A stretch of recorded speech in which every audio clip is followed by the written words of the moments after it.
तो तुम वेट कर ले, 2-3 दिन और सभी लोग को प्रेजेंटेशन दिख रहा होगा, ठीक है। एक यूआईडीआई का अनुराग मैं स्टार्ट कर रहा हूँ क्योंकि टाइम नहीं है ना यार। सर आप स्टार्ट करो, अनुराग मैं मैं, कर रहा हूँ। हाँ हाँ। अब बेसिकली यूआईडीआई का आर्किटेक्चर ये है कि देखिए हमारे पास डिफरेंट रजिस्ट्रार हैं और रजिस्ट्रार के अंडर में एनरोलमेंट क्लाइंट होते हैं, ठीक है।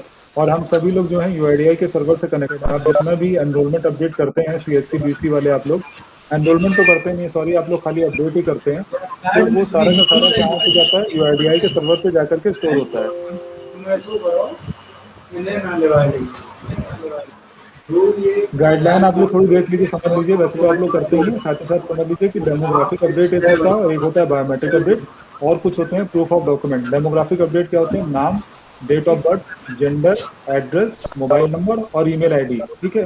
और बायोमेट्रिक अपडेट क्या होते हैं, आपकी 10 फिंगर, दोनों आइरिस और आपका फोटोग्राफ। इसमें आप जो दोनों काम करते हैं, डेमोग्राफिक और बायोमेट्रिक, इसके लिए आपको क्या चाहिए होते हैं, प्रूफ ऑफ डॉक्यूमेंट। तो वो क्या क्या होते हैं उसमें, पीओआई होता है, proof of identity, POA proof of address, proof of relation और डेट ऑफ बर्थ का प्रूफ। जो कि डॉक्यूमेंट, इन डॉक्यूमेंट के बिना आप किसी से भी किसी का भी डेमोग्राफिक और बायोमेट्रिक अपडेट नहीं करेंगे। कोई भी फ्रॉडलेंट डॉक्यूमेंट अगर आपके पास लेकर के आता है तो आपको ध्यान देना है कि भैया ये चेक करिए कि डॉक्यूमेंट सही है। कोई भी दोस्ती यारी में कोई भी करप्शन का केस ना बनाइए और किसी से भी गलत किसी का भी अपडेट मत करिएगा। गाइडलाइन क्या है वेरिफिकेशन की, हमेशा ओरिजिनल डॉक्यूमेंट लेने हैं। Document as per approved list लेने हैं। आप लोग क्या काम करना है, यूआईडीआई की साइट पे जाया करिए टाइम टू टाइम, वहां पर डॉक्यूमेंट की लिस्ट को डाउनलोड क्या करिए। और डाउनलोड करने के बाद आपको क्या करना है, उसको देखना है कि क्या लिस्ट कुछ अपडेट हुई है कि नहीं हुई है। जो डॉक्यूमेंट वहां पर हैं, आपको उन्हीं डॉक्यूमेंट्स को यूज करना है और उसके अलावा कोई और डॉक्यूमेंट को नहीं लेना है, ठीक है। राकेश जी बात कर रहे हैं? क्या ना वेरीफायर के नंबर क्या है तुम्हारा, लिखवा के जो गई तो पे। वेरीफायर अगर आपके क्या बैठता है तो आप लोग को एक ध्यान देना होगा कि भैया वेरीफायर ठीक दिन भर बैठे और डॉक्यूमेंट्स को वेरीफाई करे। ऐसा ना हो कि दिन भर वो घूम करके कहीं चला आता है, डॉक्यूमेंट्स वगैरह देखता नहीं है, बीच बीच में वेरीफाई कर देता है और बहुत से केसेस में वेरीफाई नहीं करता है। तो वेरीफायर को अपना रोल देखना होगा, सही से निभाना होगा। स्क्रीन पर आप लोग को एक यूआईडीआई का स्टैंडर्ड सर्टिफिकेट दिख रहा होगा। अनुराग, विजिबल है आपको ये? विजिबल है सर। ठीक है, सर ये एक काम कर स्टैंडर्ड। सकते हैं, थोड़ा सा स्क्रीन को हम लार्ज अच्छा, करके कर दें सर। अच्छा, मैं लार्ज कर रहा हूँ, देखना कि लैग ना करने लगे। लार्ज करते ही शायद ये पीछे होने लगता है और वॉइस कहीं आगे भागती है फिर। मैंने बड़ा कर दिया, अभी हो जाएगा ये। ठीक है सर।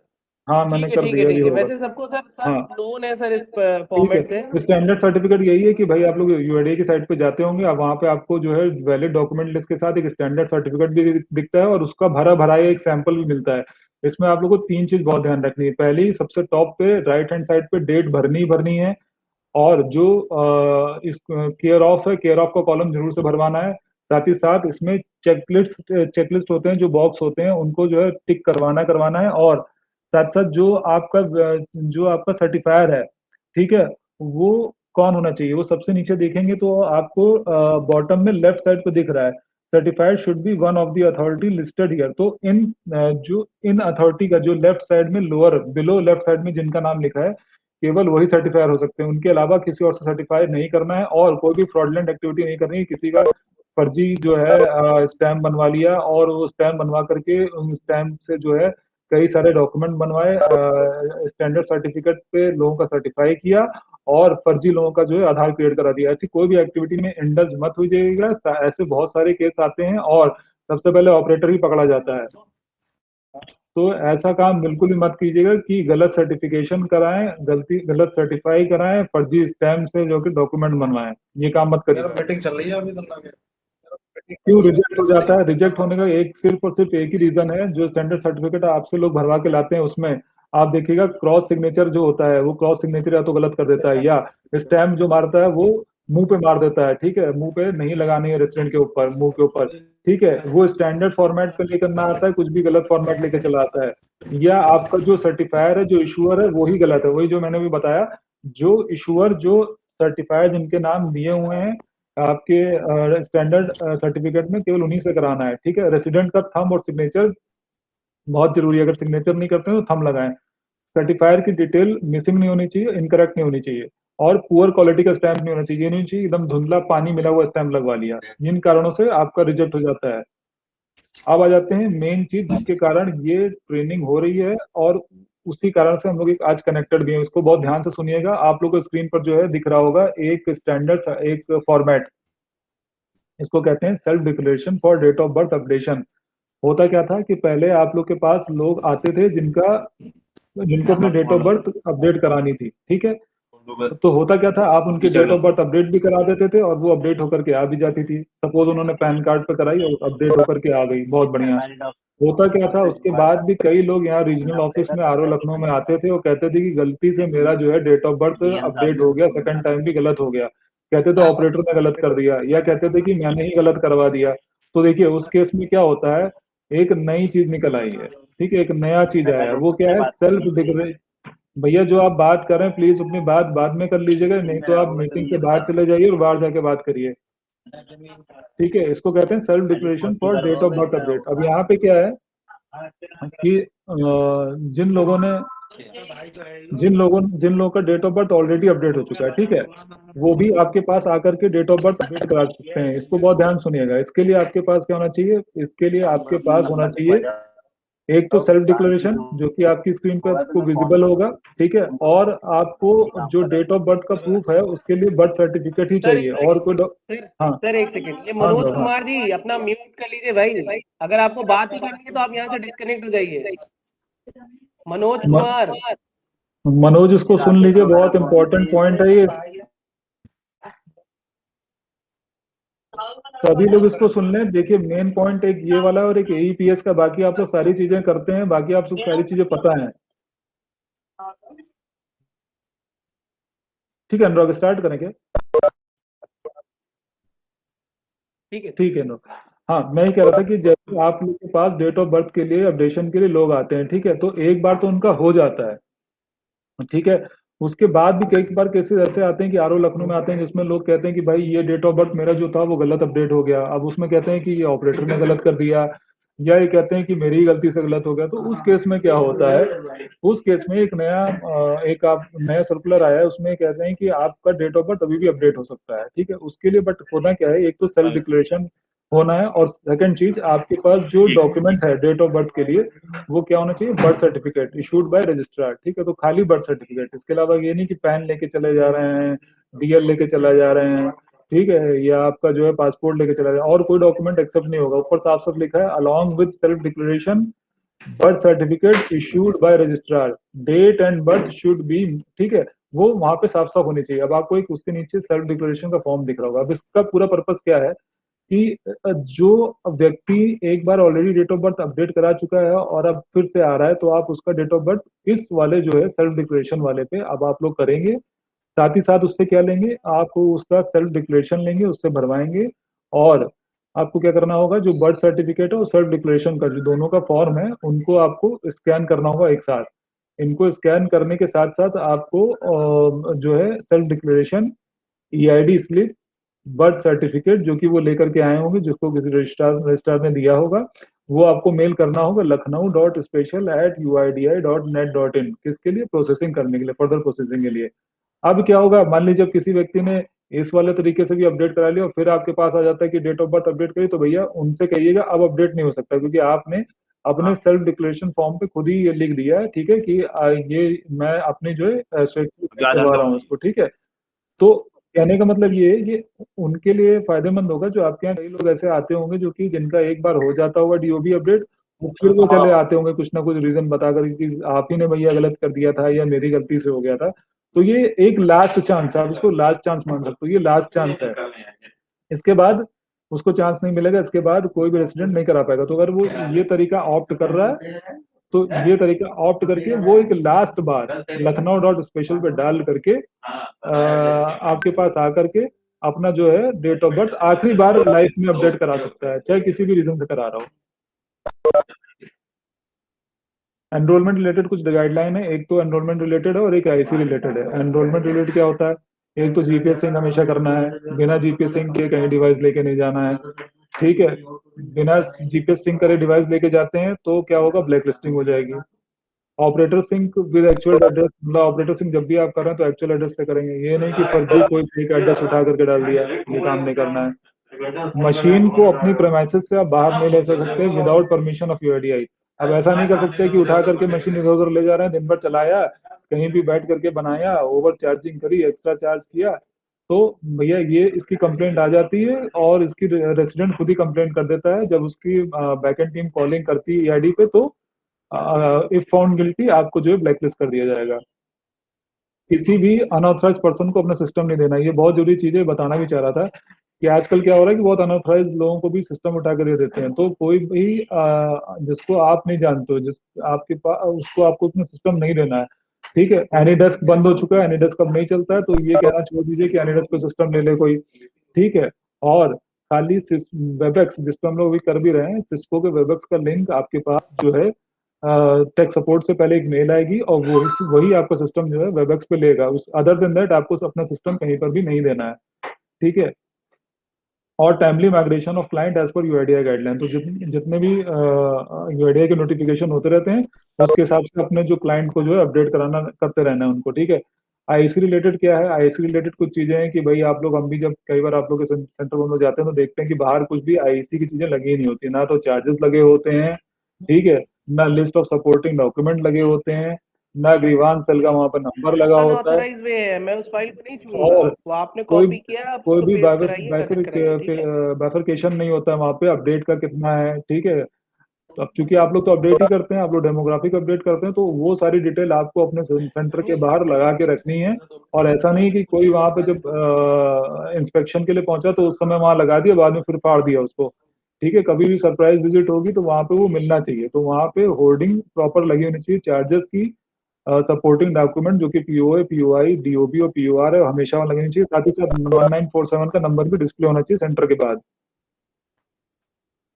ये आधार की सेवाओं के निर्धारित शुल्क हैं, ठीक है। जो आप लोग जितने रेसिडेंट से आपको सर्विस चार्ज लेना है वो यहाँ पे दिख रहा है। तो ये वाला जो एक प्रिंट आउट है, ये आप लोग अपने सेंटर के बाहर लगा लीजिए, ठीक है।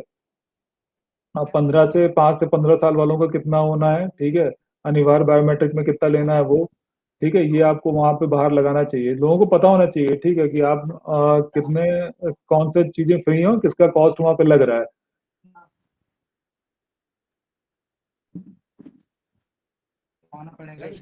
अच्छा, दो चीजें थी, एक तो चूंकि आप लोग सीएससी बीसी वाले हैं, बिजनेस करस्पॉन्डेंट है, बैंक के लिए आप लोग बिजनेस भी लेकर के आते हैं, ठीक है। तो दो तरह के काम होते हैं, एक तो दो तरह के पेमेंट आप बोल सकते हैं। एक तो आधार पेमेंट ब्रिज है, एपीबी, और एक है एईपीएस, आधार एनेबल्ड पेमेंट सिस्टम, ठीक है। तो इसका बहुत ज्यादा टेक्निकल आप लोग को समझना नहीं है, बट इतना एक चीज समझ के रखिएगा एपीबी में, कि जितना भी इलेक्ट्रॉनिक बेनिफिट ट्रांसफर होता है, ठीक है, जो कि पैसा बैंक में जाता है किसी भी बेनिफिशियरी की, ठीक है, उसके यूआईडी नंबर पर, है ना, उस वो हमारा किसके थ्रू होता है, आधार पेमेंट ब्रिज के थ्रू होता है, ठीक है। और दूसरा आता है एईपीएस, ठीक है। इसमें बेसिक फाइनेंशियल सर्विसेज होती हैं, जैसे कि कैश डिपॉजिट हो गया, या बैलेंस इंक्वायरी हो जाती है, या कैश विड्रॉल हो जाता है, या रेमिटेंसेज हो जाते हैं, ठीक है। ये कहाँ पे हो सकता है, किसी भी लो कॉस्ट डिवाइसेस पे हो सकता है, जैसे कि माइक्रो एटीएम्स में हो गया, ठीक है, जो कि बीसी मेंटेन करते हैं। तो कहने का मतलब है यहाँ पे जो एपीबी और एईपीएस के जो सर्विस आप लोग देते हो, इस पे फ्रॉड होने से बहुत बचाना है। कई बार ऐसी कंप्लेंट आती हैं जहाँ पे हमें पता लगता है कि भैया एईपीएस के थ्रू जो है पैसा निकल गया, और रेसिडेंट आकर के यहाँ आरओ लखनऊ बताता है कि मैंने तो वहां थंब अपना यूज ही नहीं किया। और जब हमको पता लगता है इंक्वायरी में, चीजें काफी सामने आती हैं कि जो भी प्रॉब्लम हुई होगी वो बीसी पॉइंट से हुई होगी, बट जब आप लोग से पता करते हैं तो आप लोग बताते हो यहाँ से भी नहीं हुआ। कहने का मतलब ये है कि जो इस तरह के ट्रांजेक्शन हो रहे हैं एईपीएस और एपीबी के, तो आप लोग बहुत ध्यान दीजिए, उसमें कोई भी ये थंब का यूज नहीं होना चाहिए, कोई भी इस तरह के ट्रांजेक्शन या रेमिटेंसेस नहीं होने चाहिए जहां पर रेसिडेंट को पता ही नहीं और पैसा उसका निकल जा रहा है, कहीं चला जा रहा है, बेचारा फिर वो चक्कर काट रहा है आरओ लखनऊ के, और वो पुलिस के चक्कर काट रहा है। इस पे बहुत विजिलेंट रहिए, इस पे इस पे अगर आप लोग गलती करेंगे और ध्यान नहीं देंगे तो फिर ये समझ लीजिए कि इसके ऊपर एक्शन होगा, ठीक है, बीसी के ऊपर पूरी कार्रवाई होगी, क्योंकि इसमें हर कोई इन्वॉल्व होता है, बैंक भी इन्वॉल्व है, एनपीसीआई भी इन्वॉल्व है, सीधे कंप्लेंट जाती है पूरी। हम लोग अभी इस समय करंटली हम लोग इसका टेकअप आरबीआई के साथ भी कर रहे हैं, इतना ज्यादा फ्रॉड बढ़ गया है ईपीएस के सेंटर पे, तो इसमें थोड़ा आप लोग जागरूक जागरूक होइए। अगर यहाँ पे फ्रॉड इस तरह से बढ़ेंगे तो पहले तो ऑपरेटर पकड़ा ही जाएगा। बीसी के बाद की बात है, पहले ऑपरेटर जाएगा, फिर वो बीसी पॉइंट बंद होगा। एईपीएस पे एकदम बहुत ध्यान से आप लोग काम करिए, बहुत ज्यादा कंप्लेंट्स आ रही हैं, क्योंकि रेसिडेंट परेशान होकर के आता है, वो बताता है कि पैसा निकल गया, हमको कुछ पता ही नहीं है। एईपीएस के कुछ एडवांटेजेस हैं, वो आप लोग इसको ऐसे समझ लीजिए कि एक तो पैसा डोर स्टेप पे मिल जाता है, कोई भी गांव का व्यक्ति है तो उसको आराम से पैसा उसके डोर स्टेप पे मिल रहा है।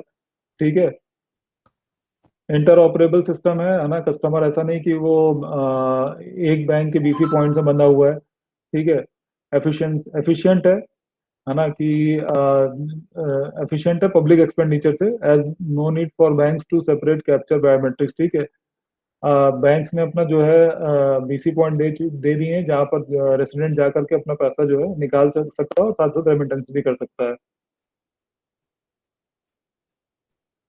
एईपीएस कैसे होते हैं भाई, आप लोग खुद पता, आप लोग बीसी पॉइंट में बैठते हो तो आप लोग खुद पता है कि बीसी पॉइंट से ही होता है, और सारे बैंकों का ये होता है। ठीक है, अक्रॉस द नेशन होता है। अब जैसे मैंने पहले बताया कि यूआईडीआरओ के भाई नॉलेज में आया है कि कुछ ऐसे विड्रॉल हुए हैं अमाउंट के, कस्टमर के अकाउंट से निकले हैं, ठीक है, पीओएस मशीन से, जहाँ पे उन्होंने बताया कि उन्होंने एईपीएस का यूज किया ही नहीं है। तो ये एक तरह की फ्रॉडलेंट एक्टिविटी है, फ्रॉडलेंट विड्रॉल है और मिसयूज है एईपीएस इकोसिस्टम का। ठीक है, और इसकी कंप्लेंट जो है बैंक्स को भी गई है, पुलिस अथॉरिटी को भी गई है। ठीक है, इवन हम लोग हायर अथॉरिटी में बैंक्स के जो आरबीआई तक, वहां तक भी बात को लेकर गए हैं। ठीक है, मीडिया में बात की बहुत ज्यादा हाईलाइट होती है और मीडिया में भी जाती है। तो इस तरह की फ्रॉडलेंट एक्टिविटी को आपको सीरियसली लेना है। ठीक है, ऐसा ना हो कि वहां पे कोई टीम पहुंच रही है, उसको पता लग रहा है कि भैया आपने ऐसा किया है। और ये कैसे पता लगता है, ये सरप्राइज विजिट में पता लगता है, ये मीडिया के थ्रू पता लगता है, ये रेसिडेंट खुद भी बताता है, फोन के थ्रू बताता है, और आरओ लखनऊ में विजिट करके भी बताता है कि मिसयूज हुआ है। अ, ये तो दो चीज एक मेन हो गई आपकी, एक तो एईपीएस की हो गई, और एक आपकी जो है डेट ऑफ बर्थ की अपडेशन का जो नया सर्कुलर आया है। ठीक है, जहाँ पे आप डेट ऑफ बर्थ 2 बार से ज्यादा करा सकते हो अपडेट। ठीक है, वो एक चीज हो गई। अब आते हैं कुछ डेटा क्वालिटी एरर की कैटेगरीज, जहाँ पे डेटा क्वालिटी के कारण काफी एरर आते हैं और आप लोग की आईडी सस्पेंड हो जाती है। होता क्या है, उसमें केवल 7 पॉइंट हैं जो कि बहुत इंपॉर्टेंट है। एक तो ये है कि ऑपरेटर बायो वैलिडेशन फेल, मतलब कि ऑपरेटर का जो बायोमेट्रिक है वो खुद ही काम नहीं कर रहा है, तो वो उस केस में रिजेक्ट हो जाएगा। या रेसिडेंट का बायोमेट्रिक है, आप उसका आधार बनाते हो, बायोमेट्रिक ले रहे हैं, तो वहाँ पे फेलियर हो जाएगा उसका, अगर बायोमेट्रिक सही से काम नहीं कर रही है। कोई भी चिल्ड्रन अगर वो 5 साल के बिलो का है ना, तो वो सिंगल जो है वो जो सिंगल पेरेंट है वो बायोमेट्रिक कितने बच्चों को दे सकता है। ठीक है, वो for a limited number of child. ठीक है, ऐसा नहीं कि वो सिंगल पेरेंट जो है कई लोगों का उठा के दे सकता है। ठीक है, ये शायद आई थिंक 3 है ये। ठीक है, उसका बायोमेट्रिक दे सकता है। यूआईडी और master packet is bio suspended. ठीक है, आपके पास कोई रेसिडेंट आया है, वो अपना आधार बनवाने आया है, उसका ऑलरेडी जो है सस्पेंड चल रहा है आधार, और फिर बनवाने आ गया, तो वो फिर वापस जो है बनेगा नहीं, वो सस्पेंशन में जाएगा। The packet has been rejected due to manual data quality check. अब ये बहुत इंपॉर्टेंट है, आप लोग कुछ ना कुछ डॉक्यूमेंट गलत ले लेते हो या कुछ ना कुछ इन्फॉर्मेशन गलत डाल देते हो, जब वो 4 फेज की यहाँ पे डेटा क्वालिटी चेक होती है। ठीक है, तो अगर एक फेज में पास भी हो गया तो बाकी 3 फेज में पकड़ा जाएगा और वो रिजेक्ट हो जाएगा document. Duplicate, resident has already done enrolment before and doing it again. अब डुप्लीकेट क्या होता है, कोई रेसिडेंट ने कहीं भी अपना अपडेशन या एनरोलमेंट दिया और 3 महीने से पहले आपके पास फिर आ गया और बोलने लगा भैया मेरा आधार बना दो, तो क्या होगा, वो रिजेक्ट हो जाएगा। इसमें कुछ एरर हैं जो कि बहुत सारी होती हैं, जैसे फोटो, यानी कि आप रेसिडेंट की फोटो ना खींच करके एक पासपोर्ट साइज फोटो लगाते हो, उठाते हो और चिपका देते हो। ठीक है, ये रिजेक्ट हो जाएगा। बायोमेट्रिक एरर BE1 क्या होते हैं, फुल फिंगर या आइरिस जो है इनकरेक्टली आपने रिकॉर्ड करी हो और उठा करके उसको कैप्चर करके लगा दिया हो आधार बनाने में, रिजेक्ट हो जाएगा। एक्सेप्शन वाले केसेस जो कि सुपरवाइजर करते हैं, ठीक है, उसमें कोई भी जैसे विकलांग व्यक्ति है तो उनका एक्सेप्शन जो, अगर हाथ खराब है या आंख में कोई दिक्कत है तो वो विजिबल होनी चाहिए, अगर वो आपने सही से कैप्चर नहीं करी फोटो में तो वो रिजेक्ट हो जाएगा। अनपार्लियामेंट्री या अब्यूजिव लैंग्वेज, मतलब कि कोई भी आधार में किसी के नाम, आधार में नाम में आगे पीछे गाली गलौज लिख दोगे तो वो रिजेक्ट हो जाएगा। डॉक्यूमेंट एरर 1 DE1 ये होता है कि आपने मिसिंग या फ्रॉडलेंट डॉक्यूमेंट लगा दिए, यानी कि जो डॉक्यूमेंट नहीं लेने थे। जैसे मैंने पहले ही बताया, डॉक्यूमेंट आप अपना हमेशा यूआईडीआई की लिस्ट से जाइए और लेटेस्ट डॉक्यूमेंट की लिस्ट डाउनलोड करिए, वहां से जो डॉक्यूमेंट वो मांगता है एज पर लिस्ट आपको वही लगाना है।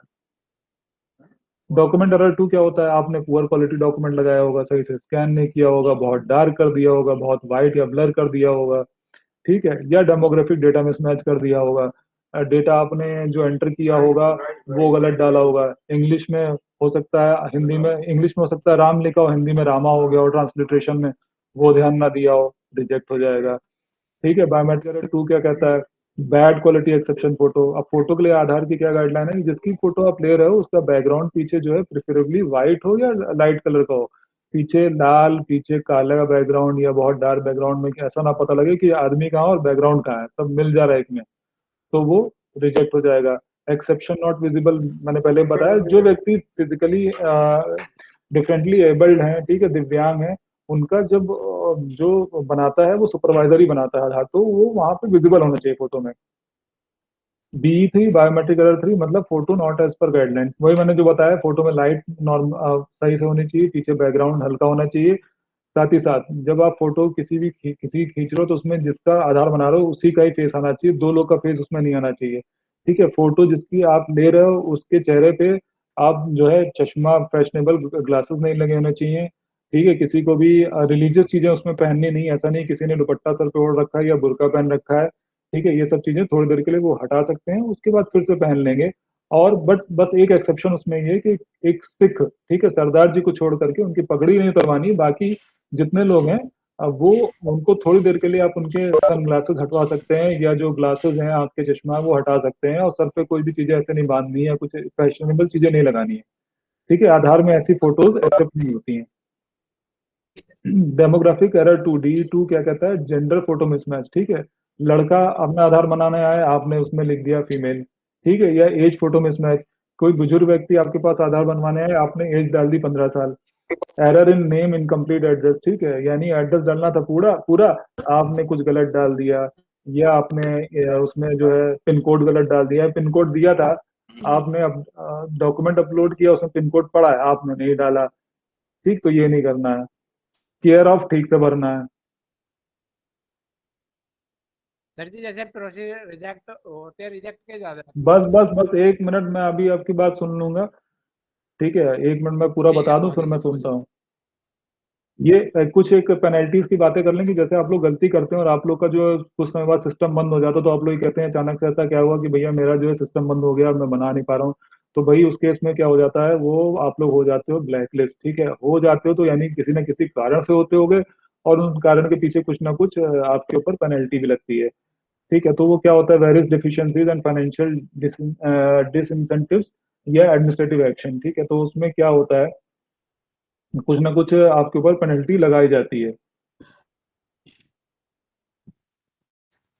अब जैसे एक क्राइटेरिया ये है कि packet to be consider for assessing deficiency. ठीक है, तो उसमें एक रिवाइज क्राइटेरिया ये है कि जितने भी न्यू एनरोलमेंट अपडेट पैकेट है, ठीक है, to be consider for calculating deficiency, capping on penalty, इसे आप लोग छोड़ दिए, मैक्सिमम पेनल्टी।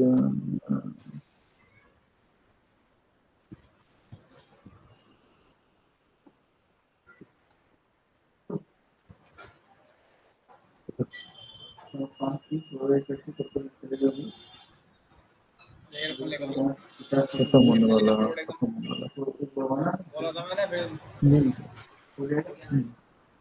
इसमें कुछ देख लीजिए, जैसे कि कुछ आप गलती करते हैं, जैसे ना जानबूझ, जैसे कि आप लोग ने पोटेंशियल या जानबूझ के फ्रॉड करते हैं, जैसे अब ट्रेनिंग में बता दिएगा, इसके बाद भी अगर आप जा करके फिर फ्रॉड कर रहे हैं, ठीक है, कुछ भी गलत तरह से बना रहे हैं आधार, तो ठीक है, उसमें आप लोग के ऊपर जो है 1 लाख रुपए की पेनल्टी है पर मशीन, और ऑपरेटर का सस्पेंशन है 5 साल के लिए। ठीक है, या अगर आप ग्रॉस वायलेशन कर रहे हैं, मतलब गाइडलाइन से बाहर जाकर भी चीजों का वायलेशन कर रहे हैं, वो मतलब उसमें ओवर चार्जिंग कर रहे हैं, ठीक है, अनऑथराइज एनरोलमेंट सेंटर चला रहे हैं, या करप्ट प्रैक्टिसेस में इन्वॉल्व हैं, उस केस में आप लोग का जो है 50,000 पर इंसिडेंट है। ठीक है, सस्पेंशन है ऑपरेटर का 1 साल तक के लिए। अनुराग, मेरी वॉइस आ रही है ना आपको? सर आवाज आ रही है। हाँ, ठीक है, इसके बाद अगर आप बायोमेट्रिक एरर करते हैं, जैसे मैंने बताया भी, ट्रेनिंग में बताया कि भाई आपको बायोमेट्रिक जो है बहुत अच्छे से कैप्चर करनी है, उसके बाद भी अगर आप बायोमेट्रिक गलत कैप्चर करते हैं, ठीक है, फुल फिंगरप्रिंट सही से नहीं करते हैं, फोटो लगा देते हैं, मतलब आदमी फोटो ना लगा के पासपोर्ट साइज फोटो स्कैन करके लगा देते हैं, सॉरी पासपोर्ट फोटो की फोटो खींच के लगा देते हैं, एक्सेप्शन वाले केसेस सही से नहीं लगाते हैं तो ₹10,000 पर आधार बनाने पर है। ठीक है, इसी तरह से फोटो खाली करते हैं, यानी कि किसी रेजिडेंट की फोटो ना खींच करके, उस व्यक्ति की फोटो ना खींच करके उसकी फोटो खींच के लगाते हैं। देन क्या होता है, अगर ऐसे आप डिफरेंट हमने बाइफरकेट किया है, एक या एक से ज्यादा केसेस के लिए सस्पेंशन 1 साल के लिए है। ठीक है, 5 या उससे 1 से लेके 5 केसेस तक के लिए 1 साल का सस्पेंशन है, और 5 या उससे ऊपर केसेस के लिए 5 साल का सस्पेंशन है, साथ साथ लीगल एक्शन भी है, क्योंकि बताने पर भी गलत किया। डॉक्यूमेंट एरर में आप लोग जानबूझ के फ्रॉडलेंट डॉक्यूमेंट लेते हैं, नकली मोहरें बनवा करके किसी का बना दिया उठा करके आधार किसी ने, ठीक है, या मिसिंग डॉक्यूमेंट लगवाया, ₹10,000 पर आधार बनाने पे है। साथ ही साथ एक्शन ये होगा कि 1 से लेके 5 बार अगर आप ऐसा करते हैं तो सस्पेंशन है आपका 1 साल के लिए, 5 साल है उससे ऊपर करेंगे तो 5 साल के सस्पेंशन। अनपार्लियामेंट्री या फाउल लैंग्वेज बहुत कम लोग यूज करते हैं, लेकिन अगर कोई ऑपरेटर इसको कर रहा है तो वो जानबूझ के किए हुए केसेस में आता है, उसमें भी सस्पेंशन है 1 साल के लिए और 5 साल के लिए, साथ ही साथ लीगल एक्शन भी। डॉक्यूमेंट एरर करते हैं, यानी गलत पुअर क्वालिटी डॉक्यूमेंट लेते हैं तो 25,000 जो है 25,000 रुपये पर पैकेट की जो है पेनल्टी है, और बायोमेट्रिक एरर करते हैं तब भी सेम यही पेनल्टी है। साथ ही साथ पेनल्टी के साथ साथ जो है लीगल एक्शन भी हो सकता है। डूज एंड डोंट्स क्या है, कोई कभी भी भाई अगर आपके पास कोई आता है तो आप कैसे करप्शन को अवॉइड कर सकते हो। आपको अपनी खुद की आईडी से जो है लॉग इन करना है, किसी और की आईडी से लॉग इन करके कुछ गलत काम नहीं कर लेना है। ठीक है, आप अपना जो है पासवर्ड जो है फ्रिक्वेंटली चेंज करिए। ठीक है, ऑपरेटर सिंक हमेशा करना है, रेगुलरली करना है, जिस जगह से काम करते हैं उसी जगह से करना है, किसी और जगह से नहीं करना है। हमेशा प्रेस्क्राइब डॉक्यूमेंट पीओ के लेना है, किसी और नहीं लेना है। ठीक है, हमेशा यूआईडी अथॉरिटी को बताना है, इनकेस अगर आपको ऐसा लगे कोई कुछ गलत काम कर रहा है या आप कहीं गलत उसमें फंस रहे हो। ठीक है, अ, आपको अपना फाइल बैकअप लेना है as per UIDAI enrolment policy. ठीक है, सारा काम हो जाने के बाद आप लोग अपना थंब तो टच कराते ही होगे। ठीक है, तो एंड में अपना सब कुछ करने के बाद आपको अपनी मशीन सही से रख देनी है। ठीक है, जीपीएस कोऑर्डिनेट्स आपको देखने हैं कि प्रॉपरली जब भी सिंक करते हैं तो कैप्चर हो रहे हैं कि नहीं हो रहे हैं। क्या आपको नहीं करना है, कोई भी मशीन टेम्पर नहीं करनी है। ठीक है, अ, कोई भी चीजों की फोटो, मतलब आपको फोटो लेनी, रेसिडेंट की फोटो लेनी, किसी और की फोटो नहीं लेनी है। ठीक है, किसी बड़े व्यक्ति का बना रहे हैं आधार तो उसको बच्चा नहीं दिखाना है, या मेल को फीमेल नहीं दिखाना है। ठीक है, करेक्ट डॉक्यूमेंट अपलोड करना है, इनकरेक्ट नहीं करना है। ठीक है, आपने आपकी अपनी मोबाइल नंबर और ईमेल आईडी का यूज करके किसी, मतलब अपनी नंबर ईमेल आईडी और मोबाइल नंबर को आपको किसी दूसरे व्यक्ति को नहीं देना है, मतलब उसको किसी रेजिडेंट को नहीं देना है कि नहीं भैया आप लोग आधार बनवा लो मेरे नंबर पे। Sign for enrolment done by any other operator. ठीक है, एक्सेप्ट फोटोकॉपी और स्कैन डॉक्यूमेंट जो प्रेस्क्राइब्ड है वही लेना है, कुछ और नहीं लेना है।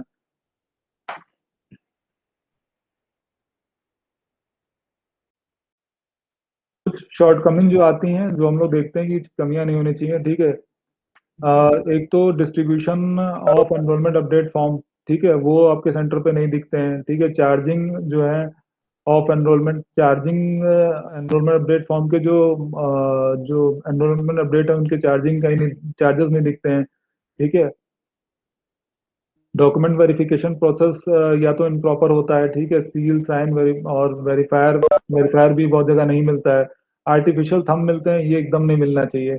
ओवर चार्जिंग एकदम नहीं होनी चाहिए। ठीक है।